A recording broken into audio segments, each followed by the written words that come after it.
കഴിഞ്ഞ എപ്പിസോഡിൽ അഭിവന്യ മോറാൻ മോർ ബെസേലിയസ് കർദിനാൾ ക്ലീമിസ് കാതോലിക്ക ബാവ തിരുമേനിയുടെ കുടുംബ വിശേഷങ്ങളും അദ്ദേഹത്തിൻ്റെ ജീവിതത്തിൽ ഏറ്റവും സംതൃപ്തി നൽകിയ കാര്യങ്ങളുമാണ് കേട്ടത്. കുറേ കൂടി ഗൗരവമുള്ള വിഷയങ്ങളിലേക്ക് നമുക്കിന്ന് കടക്കാം. പിതാവേ, ഒരു മേൽപ്പട്ടക്കാരൻ എന്നുള്ള നിലയിൽ ഏറ്റവും അധികം ഒരു മേൽപ്പട്ടക്കാരനെ വേദനിപ്പിക്കുന്നത് തൻ്റെ അധികാര സീമയിലുള്ള കുടുംബങ്ങളുടെ അപജയമാണ്. ഇപ്പോൾ ക്രൈസ്തവ കുടുംബങ്ങളെ പറ്റി പറയുന്നത്, അല്ലെങ്കിൽ കേരളത്തിലെ കുടുംബങ്ങളെ പറ്റി പറയുന്നത്, നമുക്ക് വലിയ വീടുകളുണ്ട്, പക്ഷേ ചെറിയ ഭവനങ്ങൾ മാത്രമേ ഉള്ളൂ എന്നാണ്. ഒരുപക്ഷെ ഇത് മനസ്സിലാക്കിക്കൊണ്ടാവണം അങ്ങയുടെ സിനഡിൻ്റെ ഒരു പ്രധാനപ്പെട്ട വിഷയം വിശുദ്ധി നിറയുന്ന കുടുംബങ്ങൾ എന്നുള്ളതായിരുന്നു. നമ്മുടെ കുടുംബങ്ങൾക്ക് സംഭവിച്ചുകൊണ്ടിരിക്കുന്ന ഈ അപജയങ്ങളെ അങ്ങ് എങ്ങനെയാണ് നോക്കിക്കാണുന്നത്? അതിൻ്റെ ക്രൈസ്തവപരമായ പരിഹാരം എന്താണ് അങ്ങേക്ക് നിർദ്ദേശിക്കാനുള്ളത്? നമ്മുടെ ഈ ചെറിയൊരു ഒരു സംഭാഷണത്തിൽ ഇത് പൂർണ്ണമായി പറയുന്നതിന് സാധിക്കില്ല. എങ്കിലും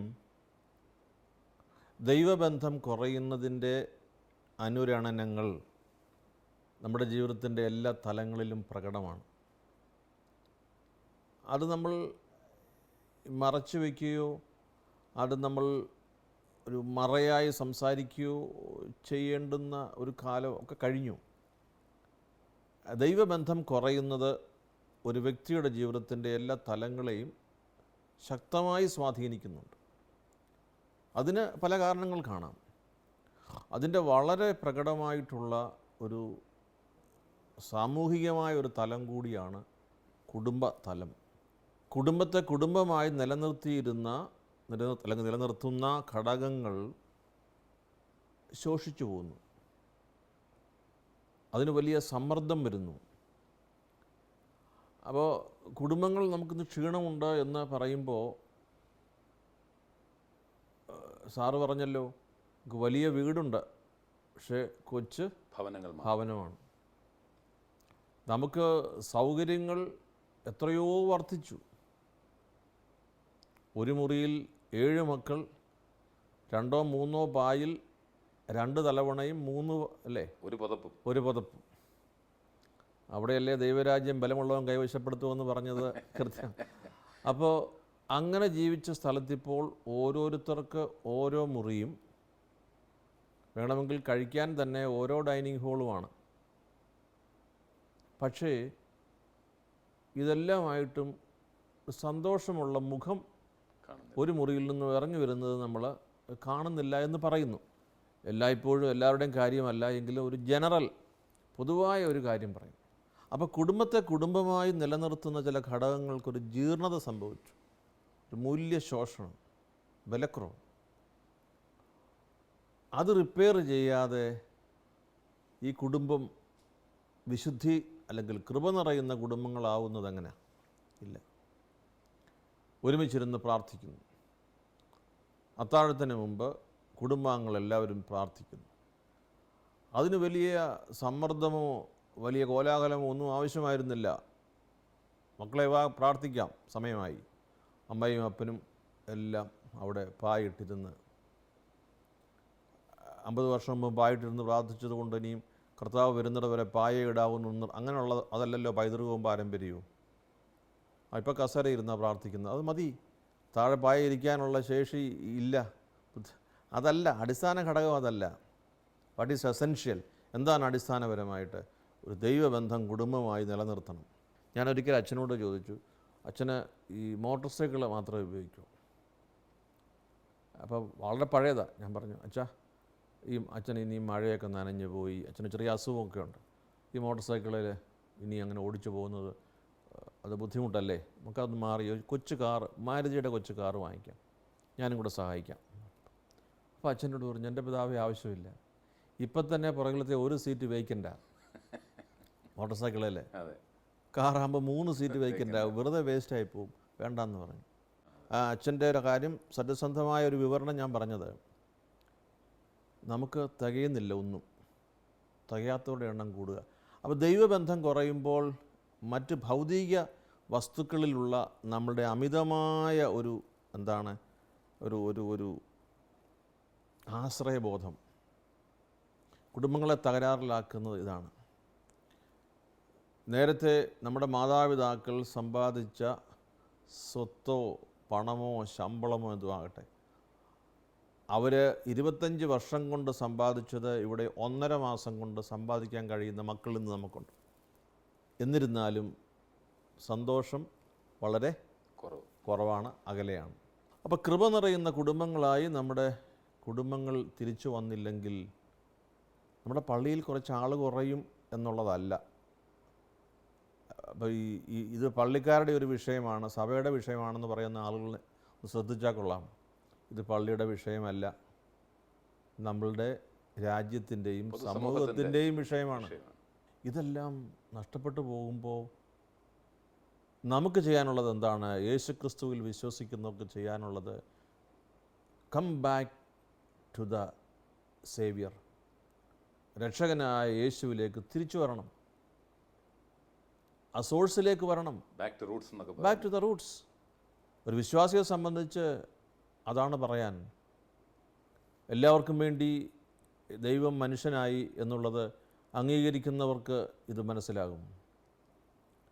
come back to the roots. അപ്പോൾ ഈ ഒരു ദൈവബന്ധത്തിൽ ബലപ്പെടുന്നതാണ് ഏറ്റവും അടിസ്ഥാനപരമായി കുടുംബങ്ങളെ നേരെയാക്കുന്ന കാര്യം.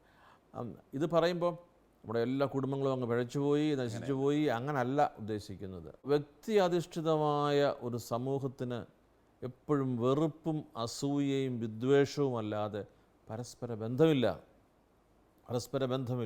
നീതിബോധം പൊതുസമൂഹത്തിൽ വരുന്നത് എങ്ങനെയാണ്? പാവപ്പെട്ടവരോട് കരുണ കാണിക്കാൻ പൊതുസമൂഹം ഉണരുന്നത് എങ്ങനെയാണ്? ഒരു അക്രമത്തിനെതിരെ നമുക്കൊന്ന് സംഘടിക്കുന്നതിൻ്റെ കാരണമെന്താ? ഈ ധാർമ്മിക ബോധം, ദൈവസ്നേഹം, ഈ കരുണ, ഇതെല്ലാം ഉള്ളതുകൊണ്ടാണ്. അപ്പോൾ നമ്മുടെ കുടുംബങ്ങളിൽ ഈ അടിസ്ഥാനപരമായ നമ്മളെന്താണ് constitutive elements which makes a family, അത് നമുക്ക് തിരികെ കൊണ്ടുവരണം. Return to the source. അപ്പോൾ കൃപ നിറയുന്ന കുടുംബങ്ങളായി, ദൈവം വസിക്കുന്ന കുടുംബങ്ങളായി കൊണ്ടുവരുന്നതിന് നമുക്ക് ധാരാളം പദ്ധതികളുണ്ട്. സഭയുടെ വളരെ അടിസ്ഥാനപരമായ ഒരു ശുശ്രൂഷയായിട്ട് നമ്മളിതിനെ കാണണം. ഈ കുടുംബങ്ങളിലെ വിഷയം നമ്മൾ കേൾക്കുകയും കാണുകയും ചെയ്യുന്ന ഒരു അജപാലനപരമായൊരു സമീപനം, വീട്ടിൽ കുടുംബത്തെ കരുതുന്ന അജപാലകർ ഇന്ന് കൂടുതൽ വേണം. അതായത് വീടിൻ്റെ വിഷയങ്ങൾ സംസാരിക്കാൻ. ഞാനൊരു വൈകുന്നേരം ഒരു വീട്ടിൽ പോയിരുന്ന എൻ്റെ ഇടവകയിൽപ്പെട്ട ആളുകളെ കണ്ട് ഒരു കുടുംബത്തോട് സംസാരിക്കാൻ എൻ്റെ മനസ്സ് താല്പര്യപ്പെടുന്ന ഒരു വികാരിയച്ഛൻ ഒരു ഇടവകയ്ക്കുന്ന ആവശ്യമാണ്. ആ കുടുംബത്തിൻ്റെ വേദന എനിക്ക് നേരിട്ട് അറിയണം. എനിക്ക് അവർക്ക് വേണ്ടി പ്രാർത്ഥിക്കാൻ കഴിയുന്നത് എനിക്ക് കുടുംബത്തെ അറിയുമ്പോഴാണ്. അവർക്ക് ഈ പള്ളിയെ സ്നേഹിക്കാൻ കഴിയുന്നത് ഞങ്ങളുടെ പള്ളിയുടെ അച്ഛൻ വന്ന് ഞങ്ങളുടെ വിഷയത്തിൽ ഇടപെട്ടല്ലോ, വിഷയമെല്ലാം പരിഹരിച്ചോ എന്നുള്ളതല്ല. വീട്ടിലെ മാതാപിതാക്കൾക്ക് പരിഹരിക്കാനാവാത്തൊരു വിഷയത്തിൽ അവരുടെ മനസ്സ് വേദനിച്ച് നിൽക്കുമ്പോൾ നമ്മളുടെ കുത്തും കോമായും വെച്ചുള്ള പ്രഭാഷണങ്ങളിൽ വീണ്ടും മുറിവേറ്റവരായി തിരിച്ചു പോകുമ്പോൾ ഈ കുടുംബത്തിൽ ഒന്ന് കടന്നു ചെന്ന് കാണുന്നതിനുള്ള യഥാർത്ഥ ഒരു ഇടയ ശുശ്രൂഷ നമുക്ക് ആവശ്യമുണ്ട്. ഇത് കേരള സഭയുടെ ആവശ്യമാണ്.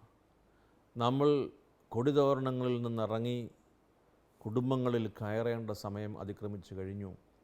നമ്മൾ വഴിയരികിൽ ആളുകളെ ഘോഷയാത്ര നടത്തി, പ്രദക്ഷിണത്തിൻ്റെ വിളംബരം നടത്തി മനുഷ്യരെ ബുദ്ധിമുട്ടിക്കുന്നതിനേക്കാൾ 2 പേര് താമസിക്കുന്ന, ആരും തിരിഞ്ഞു നോക്കാതെ കിടക്കുന്ന കുടുംബത്ത് കയറി അപ്പനോടും അമ്മയോടും ഇടവകയിലെ അജപാലകൻ സംസാരിക്കേണ്ട സമയം കഴിഞ്ഞു.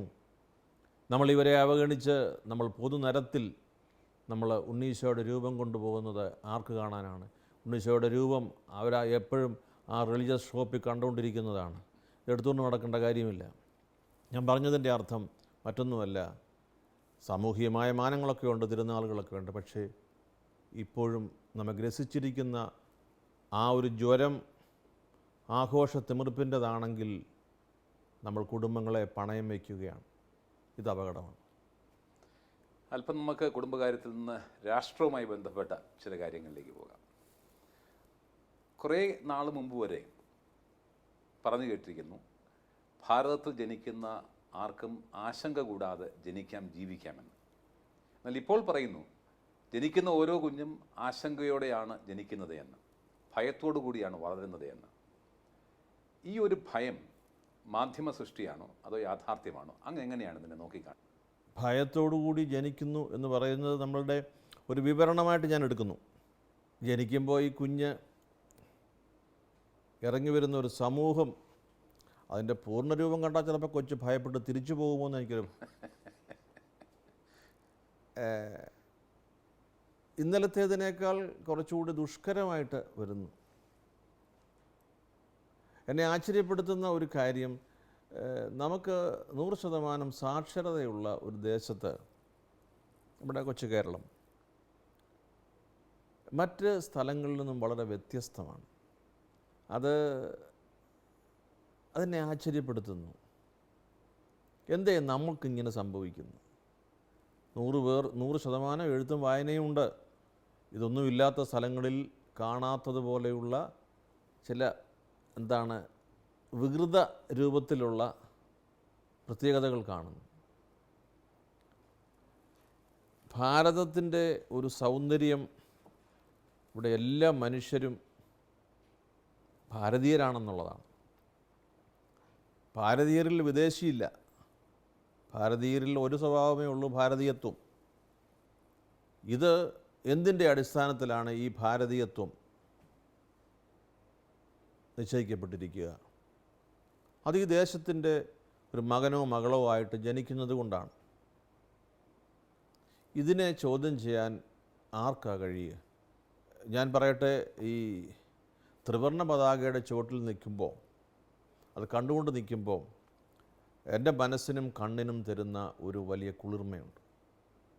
അത് നമ്മുടെ ദേശീയ പതാക ഉയർത്തുമ്പോൾ, നമ്മൾ സല്യൂട്ട് ചെയ്യുമ്പോൾ ലഭിക്കുന്നതിനേക്കാൾ എന്നെ ഗ്രസിച്ചിട്ടുള്ളത് ന്യൂയോർക്കിലെ UN ആസ്ഥാനത്ത് ഞാനവിടെ ന്യൂയോർക്കിൽ താമസിക്കുമ്പോൾ അതിലെ കടന്നു പോകുമ്പോൾ ഞാൻ ശ്രദ്ധിച്ചിരുന്നത് അമേരിക്കയുടെയും ബ്രിട്ടൻ്റെയും പതാകയല്ല, എവിടെയാണ് നമ്മുടെ ത്രിവർണ്ണ പതാക എവിടെയാണ്? അത് കാണുമ്പോൾ ലഭിക്കുന്ന ഒരാനന്ദം,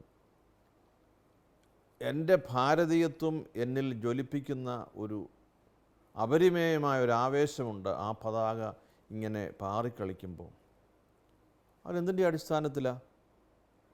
അതാണ് എൻ്റെ ഭാരതീയ വിചാരം, എൻ്റെ ഭാരതീയത്വം. ഇതെന്തിൻ്റെ അടിസ്ഥാനത്തിലാണ്? എന്തിൻ്റെ അടിസ്ഥാനത്തിലാണ്? ഇത് ഒരു പാർട്ടിയുടെ അടിസ്ഥാനത്തിലല്ല, ഇതൊരു മതത്തിൻ്റെ അടിസ്ഥാനത്തിലല്ല, ഇതൊരു സംസ്ഥാനത്തിൻ്റെ അടിസ്ഥാനത്തിലല്ല. This is Indianness. ഇതിൻ്റെ പേരാണ് ഭാരതീയത്വം. ഇത് വളരെ സങ്കീർണമായി അവതരിപ്പിക്കുന്ന ഒരു കാലഘട്ടത്തിലെക്കുറിച്ചാണ് സാറ് പറഞ്ഞത്. ഒരു ഭയാശങ്കയുണ്ട്. ഭയാശങ്ക വരുമ്പോൾ ഇട്ടിട്ട് ഓടിപ്പോകാൻ പൗരബോധമുള്ളവർക്ക് സാധിക്കില്ല. നാം ഇതിനെ കൃത്യമായി മനസ്സിലാക്കുകയും വിലയിരുത്തുകയും നാം ഇത് പങ്കുവയ്ക്കുകയും ചെയ്യണം. ഓരോ കാലത്ത് അതിൻ്റെ ചില കാലഘട്ടത്തിലെ ഫിനോമിനൻ ഉണ്ട്. ആ കാലഘട്ടത്തിലേത് മാത്രമാണ്. ഞാൻ വിശ്വസിക്കുന്നത് ഇന്ത്യയിൽ ഏത് ഭരണാധികാരി ഭരിച്ചാലും മഹാത്മജിയെ വെല്ലാൻ കഴിയുന്ന ഒരു രാഷ്ട്രപിതാവ് നമുക്കില്ല, നമുക്കുണ്ടാവുകയില്ല എന്ന് തന്നെയാണ്. രാഷ്ട്രപിതാവിൻ്റെ മഹത്വം, രാഷ്ട്രത്തിൻ്റെ പിതൃസ്ഥാനത്ത് നിൽക്കാൻ കെൽപ്പുള്ളവനായി മോഹൻദാസ് കരംചന്ദ് ഗാന്ധിയെ മഹാത്മാഗാന്ധി എന്ന് അദ്ദേഹം വിളിച്ചതല്ല, നമ്മൾ ചാർത്തിക്കൊടുത്ത പേരാണ്. മഹാത്മജി എന്ന് വിളിക്കുന്ന ഒരാൾ മാത്രമേ ഈ കോടാനുകോടി ജനങ്ങൾക്കുള്ളൂ, ലോകത്തിനുള്ളൂ. അപ്പോൾ ഇത് നമ്മുടെ ഭാരതീയത്വമാണ്. ഇത് നമുക്ക് നിലനിർത്തണം. ഇതിൽ സഭയ്ക്ക് പങ്കുണ്ട്, എല്ലാവർക്കും പങ്കുണ്ട്. ഇത് ആശങ്കയൊക്കെ ജനിപ്പിക്കുന്നു. പ്രത്യേകിച്ച് വർത്തമാനകാലങ്ങളിലൊക്കെയുള്ള സംസാരവും സമീപനങ്ങളും പ്രവൃത്തികളുമൊക്കെ നമ്മിൽ ആശങ്ക ഉണ്ടാക്കുന്നെങ്കിലും ഈ പറയുന്ന നമ്മളുടെ ഇത് എൻഷുർ ചെയ്യാൻ, ഉറപ്പുവരുത്താൻ നമ്മളും കൂടെ ശ്രമിക്കുന്നില്ലെങ്കിൽ അയൽ രാജ്യങ്ങൾ വന്ന് സഹായിക്കുമോ? ഇല്ലല്ലോ. നമ്മൾ തന്നെ ഇത് കണ്ടെത്തേണ്ടതായിട്ടുണ്ട്. ആശങ്ക ഉണ്ടോ എന്ന് ചോദിച്ചാൽ എനിക്ക് ആശങ്കയ്ക്കപ്പുറത്ത് പ്രത്യാശയുണ്ട്. ഇത് ഇന്ത്യ മഹാരാജ്യമായി നിലനിൽക്കുക തന്നെ ചെയ്യും. പരീക്ഷണങ്ങളിലൂടെ എല്ലാ രാജ്യങ്ങളും കടന്നു പോകുന്നത് പോലെ നമ്മുടെ രാജ്യവും കടന്നു പോകും. പക്ഷേ this will remain India for ever. Malankara സഭയിലെ കക്ഷി വഴക്കുകൾ, കേസുകൾ, ഇതിൻ്റെയൊക്കെ പരിണിത ഫലമായിട്ടാണല്ലോ മാർ യോഹന്നാനീസ് പിതാവ് കത്തോലിക്ക സഭയുമായിട്ട് പുനരയിക്കപ്പെട്ടത്. ഇപ്പോൾ വീണ്ടും ഏതാണ്ട് ആ പഴയ സ്ഥിതിയിലേക്ക് കാര്യങ്ങൾ അതിൻ്റെ മൂർധന്യത്തിലെത്തിയിരിക്കുകയാണ്. മലങ്കര കത്തോലിക്ക സഭയുടെ പരമാധ്യക്ഷൻ എന്നുള്ള നിലയിൽ അങ്ങയുടെ പ്രതികരണം എന്താണ്? എനിക്ക് മനസ്സിൽ വളരെയേറെ വേദനയുണ്ട്. ഇതേക്കുറിച്ച് ഞാൻ പ്രാർത്ഥിക്കുന്നുണ്ട്. സാധ്യമായ കാര്യങ്ങളിൽ ഞാൻ ഇടപെടുന്നുണ്ട്. തികച്ചും ദൗർഭാഗ്യകരമാണ്. ക്രിസ്തീയമായ രീതിയിൽ ഈ വിഷയം പരിഹരിക്കണം എന്നതല്ലാതെ ഒരു സഭാധ്യക്ഷൻ എന്ന നിലയിൽ ഇപ്പോൾ അതേക്കുറിച്ച് ഞാൻ പ്രതികരിക്കുന്നില്ല. ക്രിസ്തീയമായ രീതിയിൽ നമുക്ക് ഈ വിഷയത്തെ പരിഹരിക്കാൻ ആവില്ലേ? Is there a Christian way? ഒരു ക്രിസ്തീയ വഴിയുണ്ടോ? ക്രിസ്തു മാർഗം എന്നല്ലയോ പറയുക? അവൻ്റെ വഴിയെ സഞ്ചരിച്ചു എന്നല്ലേ പറയുക? അവൻ്റെ വഴിയെ സഞ്ചരിക്കാൻ പഠിപ്പിക്കുന്നവർ ആദ്യം അതിൽ നടക്കേണ്ടതല്ലേ? പരിശുദ്ധാത്മാവ് ഈ വഴി കാട്ടിത്തരും എന്നാണ് എൻ്റെ വിശ്വാസം. ഞാൻ ഹൃദയത്തിൻ്റെ തുറവിയോടുകൂടി തന്നെ പറയാം, ഞാൻ ഈ രണ്ട് വിഭാഗത്തെയും കുറ്റപ്പെടുത്തിയല്ല. പക്ഷെ പൊതുസമൂഹത്തിൽ നമുക്ക് കൊടുക്കേണ്ടുന്ന ചില ഗുണപരമായ പോസിറ്റീവായ സാക്ഷ്യം കൊടുക്കാൻ നമുക്ക് സമയം കിട്ടാതെ പോകുന്നു, നമുക്ക് ആരോഗ്യം കിട്ടാതെ പോകുന്നു, നമുക്കതിൻ്റെ റിസോഴ്സസ് ഉപയോഗിക്കാൻ സാധിക്കാതെ പോകുന്നു. നമുക്ക് ഈ പൊതുസമൂഹത്തിൽ വലിയ സാക്ഷ്യം കൊടുക്കാനുണ്ട്. കുറ്റപ്പെടുത്താൻ എൻ്റെ മനസ്സ് സമ്മതിക്കുന്നില്ല. പക്ഷേ വേദന അറിയിക്കാൻ എനിക്കും അവകാശമുണ്ടല്ലോ.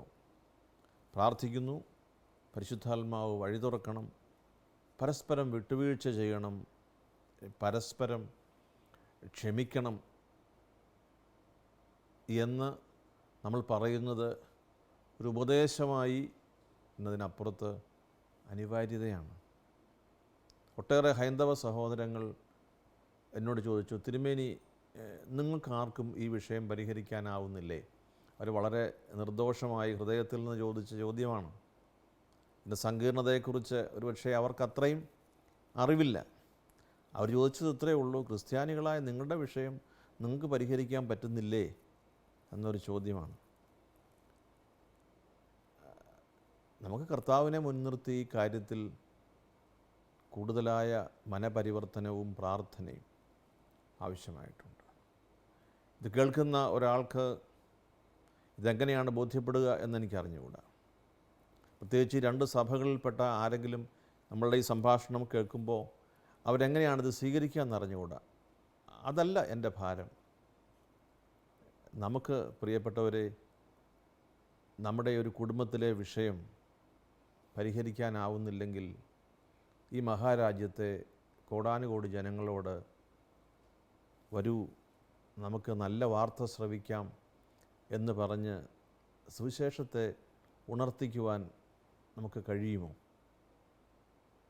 മറക്കാനും പൊറുക്കാനും ക്ഷമിക്കാനും വിട്ടുവീഴ്ച ചെയ്യാനും നമുക്ക് സാധിച്ചാൽ തെറ്റുകൾ ആർക്കും സംഭവിക്കാം, അപജയങ്ങൾ ആരെയും ബാധിക്കാം. നമ്മുടെ കത്തോലിക്ക സഭാ കൂട്ടായ്മയിൽ ധാരാളം പ്രയാസങ്ങളില്ലേ? അപ്പോൾ നിങ്ങൾ ആ വിഷയമൊക്കെ തീർത്തിട്ട് ഞങ്ങളോട് സംസാരിക്കുക എന്ന് ആരെങ്കിലും പറയുന്നെങ്കിൽ സ്നേഹിത ക്ഷമിക്കുക. ഞാൻ ഉദ്ദേശിക്കുന്നത് നമുക്കെല്ലാം തെറ്റുകൾ സംഭവിക്കാം. തെറ്റുകൾ സംഭവിക്കുമ്പോൾ തെറ്റിപ്പോയി എന്ന് ഏറ്റുപറയുകയും അത് നവീകരണത്തിനായിട്ട് മാറ്റുകയും ചെയ്യുമ്പോൾ പരിശുദ്ധാത്മാവ് വഴി തുറന്നു തന്നെ തരും.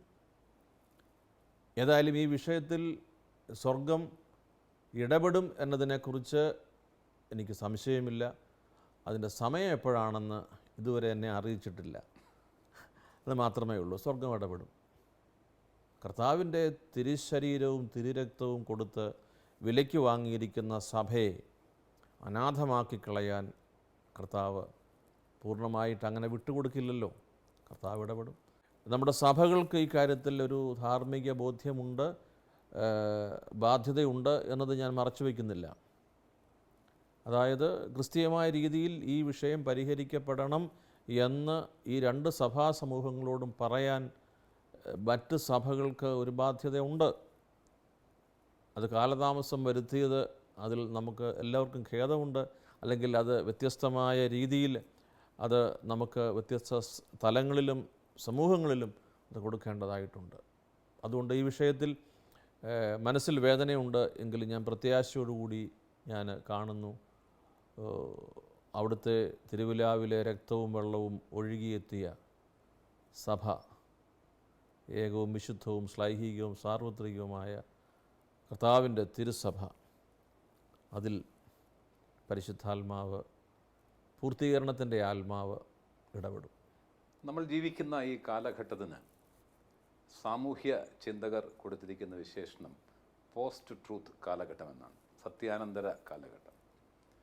ഈ കാലഘട്ടത്തിൻ്റെ പ്രത്യേകത സത്യത്തിന് പല അടരുകൾ ഉണ്ടാകുന്നു എന്നതാണ്, പല ഇൻ്റർപ്രിട്ടേഷൻസ്.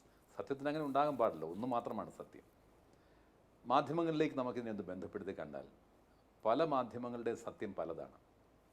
അങ്ങനെ പല സത്യങ്ങൾ, ഒരു സത്യത്തിൻ്റെ പല മുഖങ്ങൾ വിളിച്ചു പറയുന്ന, അവർക്ക് ഇഷ്ടമുള്ള മുഖങ്ങൾ വിളിച്ചു പറയുന്ന ഒരു സാഹചര്യത്തിൽ നമ്മൾ ജീവിക്കുമ്പോൾ ശാലോമിൻ്റെ ദൗത്യത്തെ അങ്ങ് എങ്ങനെയാണ് നോക്കിക്കാണുന്നത്?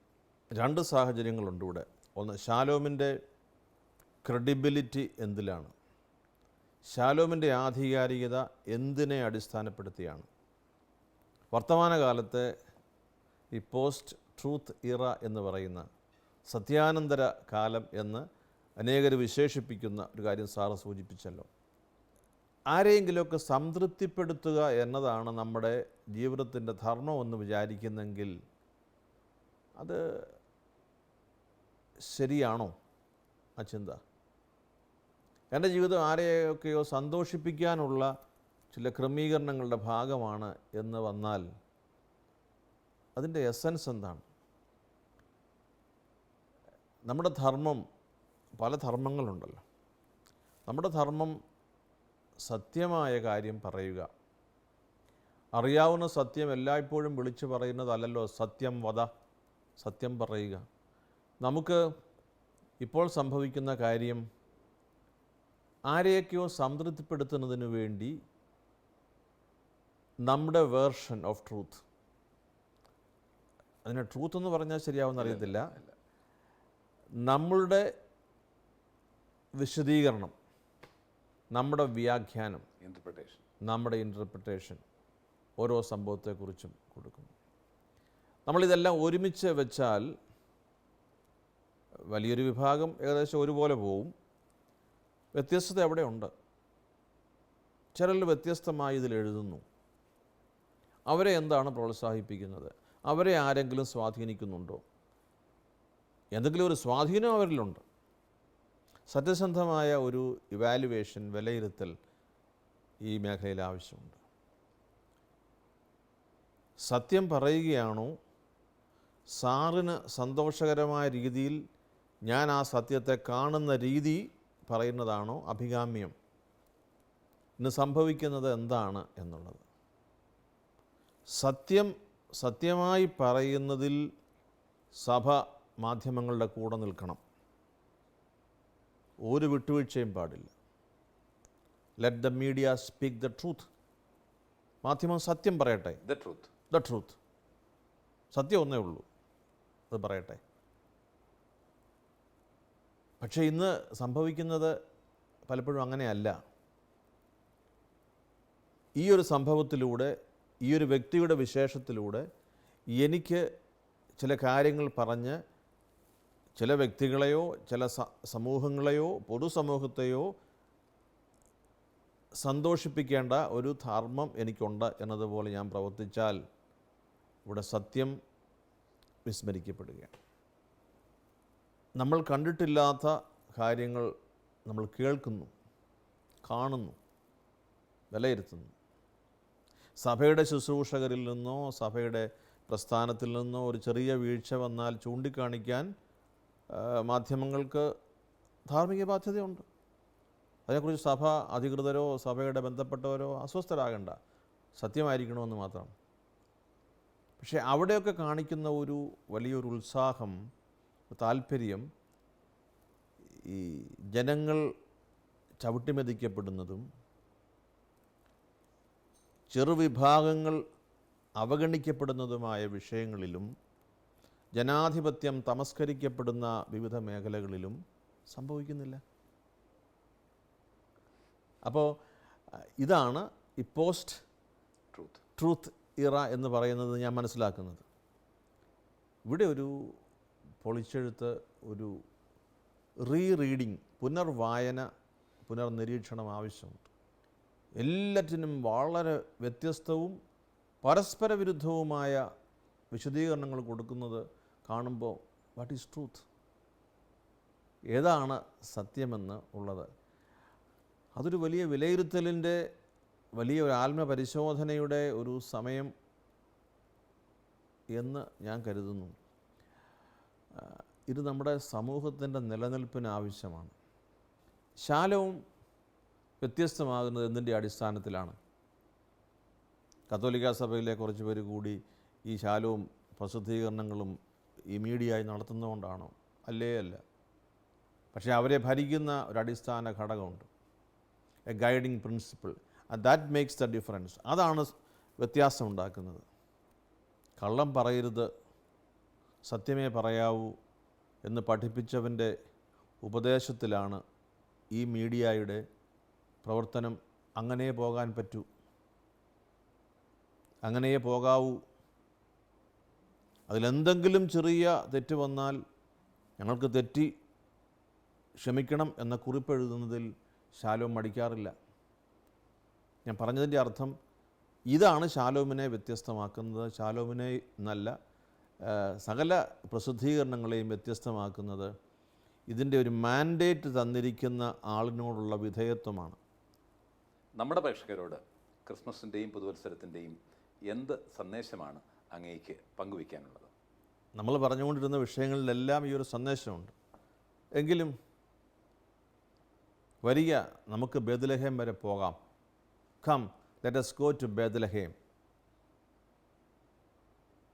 ഈ ബേത്ലഹേമിൽ എന്തിനാ പോകുന്നത്? എന്ത് കാണാനാണ് പോകുന്നത്?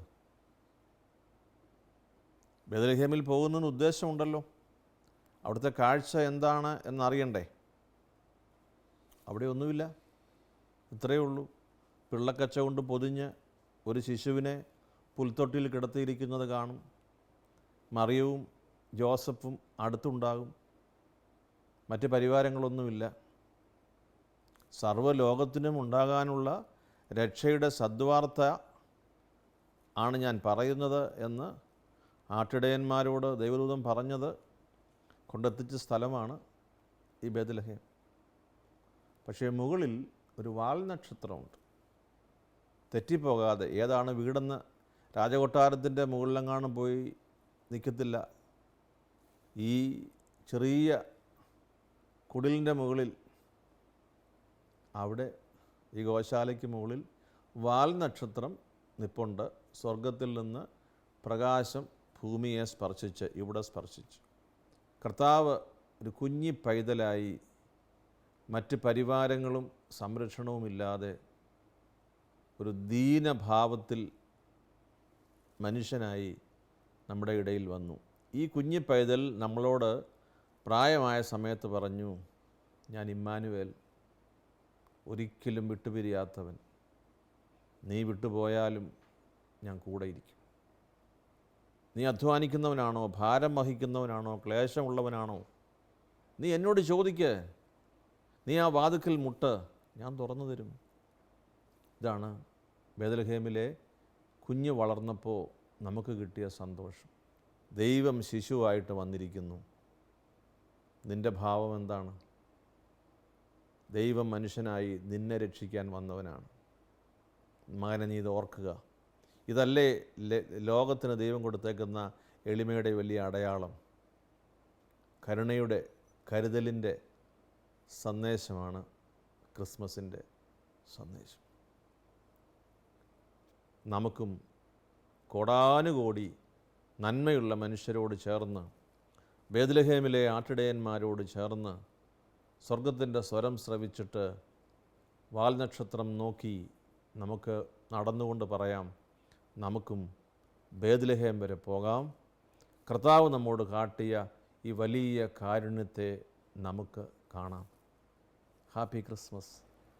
മലങ്കര കത്തോലിക്ക സഭയുടെ പരമാധ്യക്ഷൻ മോറാൻമോർ ബസേലിയസ് ക്ലീമിസ് കാതോലിക്ക ബാവ തിരുമേനി തൻ്റെ കുടുംബത്തെക്കുറിച്ച്, മറ്റുള്ളവരുടെ കുടുംബത്തെക്കുറിച്ച്, രാഷ്ട്രത്തെക്കുറിച്ച്, സഭയെക്കുറിച്ചൊക്കെ തൻ്റെ ആശങ്കകളും പ്രതീക്ഷകളും നമ്മോട് പങ്കുവച്ചു.